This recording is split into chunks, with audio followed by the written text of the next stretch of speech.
isang araw ng Pasko, may tatlong magkakaibigan. At nagbigyan sila ng mga regalo. Kaya lang, yung isa nilang kaibigan, hindi siya nakatanggap ng kahit na anong regalo nung Pasko yun. Kaya naman, nalungkot siya at pumunta na lang sa isang kape. Pero sa hindi naasang pagkakataon, habang mag-isa siyang nakaupo, isang regalo ang natanggap niya sa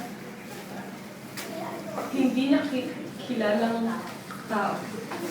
At hindi niya rin alam kung saan nagaling. Walang nakakita, walang nakakaalam. At binuksan niya ang regalong yun. Ano kaya ang laman ng regalong yun? Malalaman natin yan sa pagbabalik. Bumalik tayo noong unang panahon para malaman natin kung ano ang regalo. Noong unang panahon, ang mundo ay puno ng mga masasamang tao. Merong mga taong nagsasakitan. Sasakitan daw. May mga taong nagnanakawan.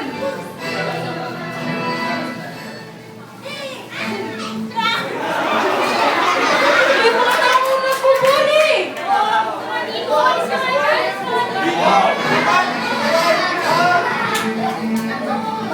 May mga taong nag-aagawan ng mga gamit ng iba.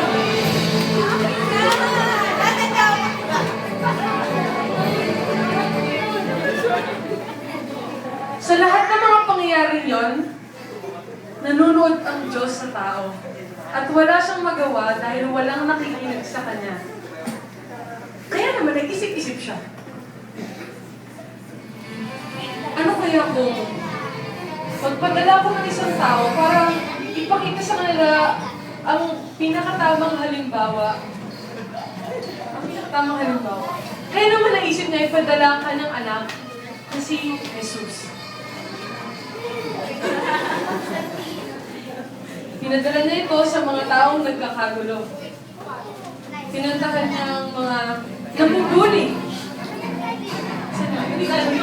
Jesus nandito po. Pinanap niya. Pinilit niyang pigilan. Ang mga naaapi ay kanyang tinulungan. At ang mga nabubuli ay kanyang pinatawad. Ganon din ang mga nag-aagawa ng mga gamit.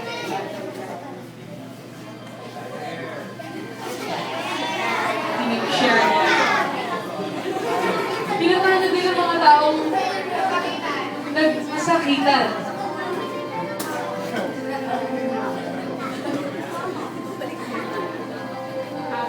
Pinagban niya ang mga ito. Pinatahan niya yung mga taong nagnanakawan. At ibinalik ang pagmamay-ari. Ang gamit ang nagmamay-ari. At ipinatawad din niya ang mga nagkasala. Kung kaya naman ang mundo ay naging maayos na ulit dahil kay Jesus. At simula noon, dahil sa kanyang pagkabuhay, ay nalaman na ng mga tao ang pinakamahalagang aral sa Pasko at ang pinakamagandang regalo na maaaring matanggap natin.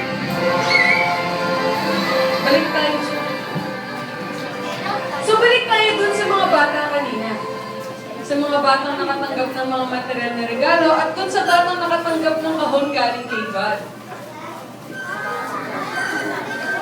Alam na ba kung anong natanggap ng bata? Bakit mas masaya siya dun sa ibang mga bata?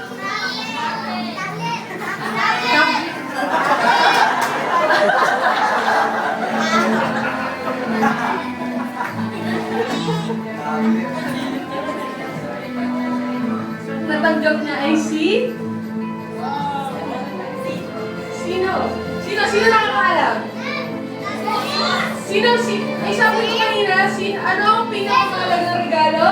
Si Jesus. Kung kaya naman, ang mga kaibigan ay nakontento na sa anong meron sila. Dahil natanggap nila sa araw na yun, si